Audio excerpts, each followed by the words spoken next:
welcome to Represents. Today I welcome Kristine Esposo Telford, the Executive Director at Edison Electric Institute. How are you doing, Kristine? I am great, Ray. Thank you for having me on today. Thank you. Thank you for accepting to do this. It's been years, since we last saw each other in Madrid, Spain. Actually, I wouldn't mind if you would you mind telling the story? Yeah, it's kind of a fun story. So I went on a postgraduate graduation trip with my friend Rachel, who you remember meeting, and Yeah. her younger sister Jessie. We spent a week in Spain, going from Yeah. Madrid to Valencia, and I think it was my last day in Madrid. I think Rachel and Jessie were continuing on to Toledo. And we were just sitting in the lobby of our hotel or our hostel, wherever we were. I needed to get to the airport, and we were trying to figure out, okay, do I need to call a cab? How do I get to the airport? I mean, we were young. We were kind of young and dumb. We were like 22 years old. And you were there with two of your friends on a trip, Yes. and you had heard us talking, and you said, well, we're going to the airport. Why don't you catch a ride with us? And I thought, they seem safe enough. Okay. So I got a ride with you guys to the airport in Madrid to head home. So I'm glad that it was a chance meeting, but it was good. No, it was good. It was great to meet you. It was with my friend Bruno and Tom. Shout out to them if they're watching. That's right. Yeah. That's right. That's right. And it's funny because looking back, you think, oh man, was that really like a smart choice to get into a car with three strangers Was it safe? We're in a good old strange city? Canadians. We're But safe. yeah, I was like, well, they seem safe enough. They can There get you me to the airport.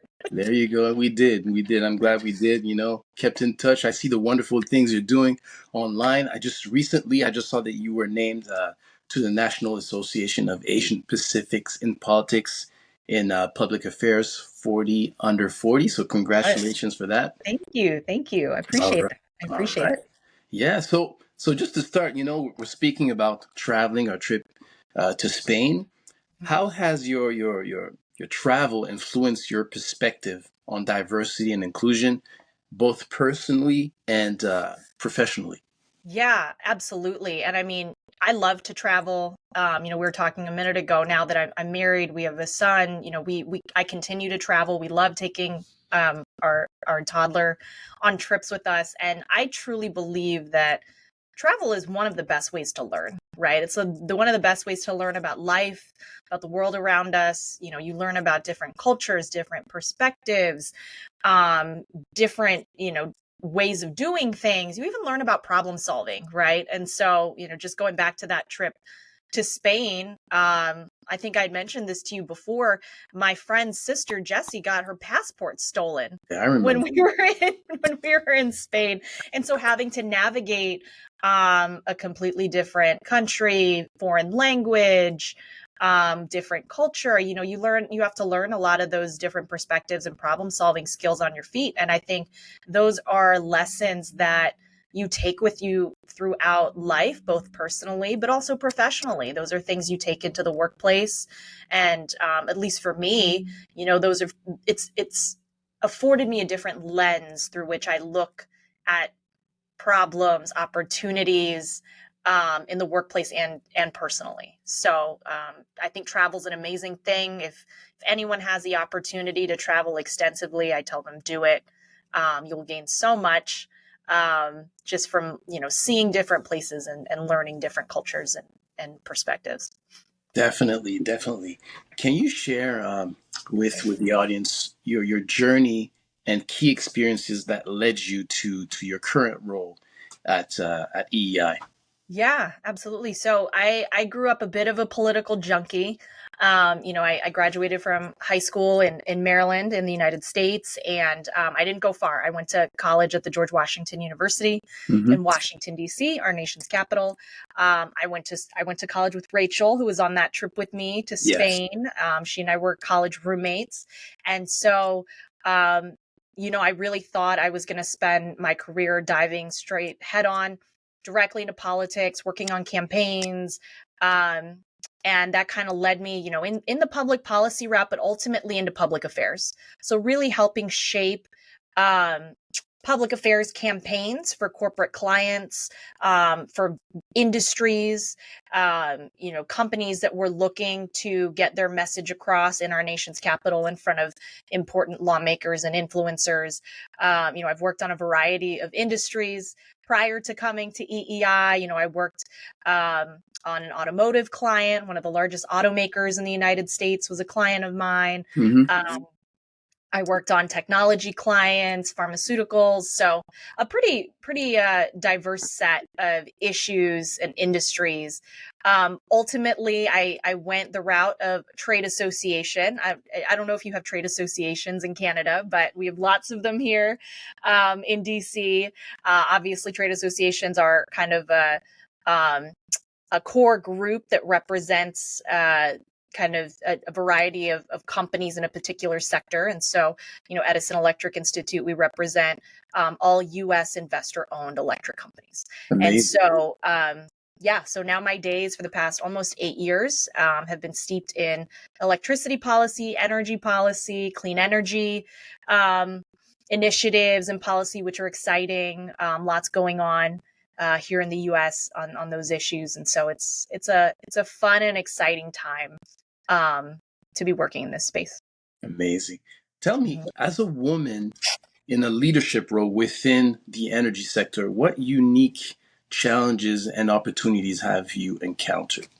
Sure, and as a woman, I don't know that these are necessarily unique to the energy industry. I think any woman in a leadership role in any industry probably faces this, but it's the classic, family versus work life balance, right? How do you balance your home and prioritizing your family and your family's needs versus, managing a team of people who also need your guidance, your input, your perspective, and really being intentional about, okay, when I'm at work, this is the time I am dedicating to focusing on the work that I'm doing.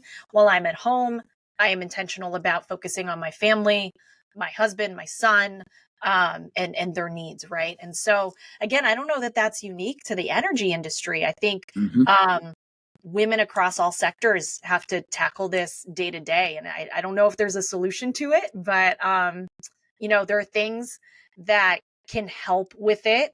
I joke around that we light money on fire with childcare to help support me and my husband's, ability to pursue careers.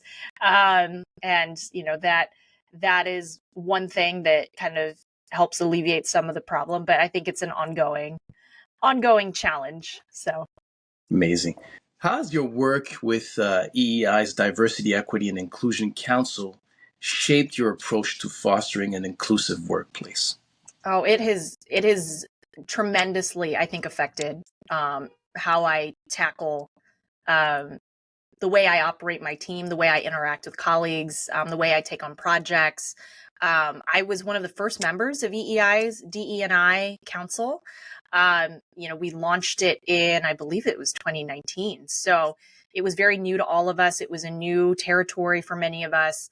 But I would say the biggest way it's affected my work is I am so much more intentional now about how I look at projects, how I shape conversations, right? So a lot of the work we do is working with member companies and hosting conferences and meetings to really, bubble up what are the big issues the industry is tackling. And so who we put in those conversations, who's leading those, who's on panels, the work that our DE&I council has done and the work I've done on that council initially has really shaped and being more intentional about having a variety of voices, a variety of backgrounds, a variety of geographical backgrounds, because we have member companies from all across the country. And, making sure that those different perspectives are included, right?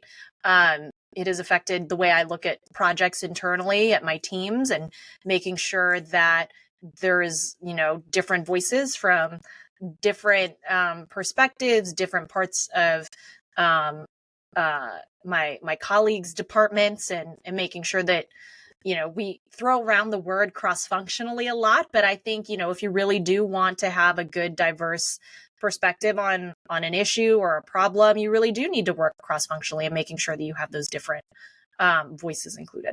Exactly. Do you feel like people will get tired of diversity, equity, and inclusion? You feel like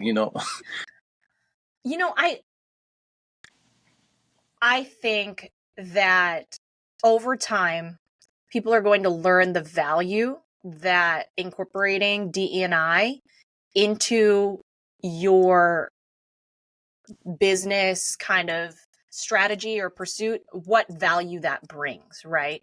And I think we've seen, at least here at EEI, I can't speak for other companies or organizations, but we've seen tremendous value from Mhm. from thinking through a DE&I lens and making sure that, again, those different backgrounds, perspectives, opinions are included. And so I don't know that people will get tired of it. If anything, I would hope that it becomes, I don't want to say a default, but it almost becomes something that is just ingrained into the way we operate, right? And that we don't need to second guess that, oh, are we thinking about this from this type of lens or this perspective, that we just, it's just kind of automatic. Yeah, and how do we as a society get to that point? Do we start early? Our young kids, is it education? How do we get to that? That's a tough question. Like I said, our DE&I council started in, I believe it was 2018 or 2019. That's still relatively recent. Mhm. And so, I think early on, teaching folks to value each other's perspectives and not, um, leaving different perspectives and opinions out. I think that's important, right? Like, we have to make sure that we're bringing all of these different angles and backgrounds to the table. Yeah, no, I agree. Can you tell me, Kristine, can you discuss any upcoming initiatives at EI that you're excited about? Yeah, I'll mention two things, and really these are under the purview of my colleague Courtney Peterson, who's our chief diversity officer. So she's Okay. our fearless leader on all things DE&I. I play a small part in the role that I play. But two things I'll flag is, since 2020, EEI has led an industry-wide DE&I initiative among our members, and really, what that entails is a commitment to diversity, equity, and inclusion. And we have a set of kind of principles. They're all laid out on the EEI website, and we have 100% member company participation in that initiative. So I Wow. think that's really exciting. I think that says something about us as an industry. Just anecdotally, I'll say that as far as our member companies go, we have a tremendous number of women and people of color in leadership roles and in CEO roles across our industry, which I think is, I think that's very telling, and speaks volumes about DE&I being a priority. And so that's one thing that I'll talk about. The other is again, hosted by my colleague Courtney. EEI recently hosted its 40th annual business diversity conference, and Wow. so this brings together diverse suppliers that work with our member companies from across the country, and we've been doing this conference for now 40 years. And again, I think that speaks volumes about our industry's commitment to supporting diverse suppliers. And I think it also speaks volumes about the importance of our member companies really representing the communities in which they serve, right? And so those are two things that I'll flag. I think that those are exciting things that we've been doing. And again, it's an exciting time to be in the energy industry, particularly the electric power sector. We're doing tremendous things, and so it's a fun job, fun, exciting time. Amazing. Kristine, listen, I'm very happy to, first of all, reconnect with you. That's great. And Right, to see all the wonderful things you're doing. right. And this time it's not me trying to hitch a ride to an airport. So Oh, that's amazing. Great memories. Listen, I wish you great success, continued success. And, I like to Thank end my you. conversations with this, we learn today and we lead tomorrow. So thank you very much for your time. Thank you. Thank you, Ray. Thank you for having me on. I appreciate No it. problem. Thank you so much.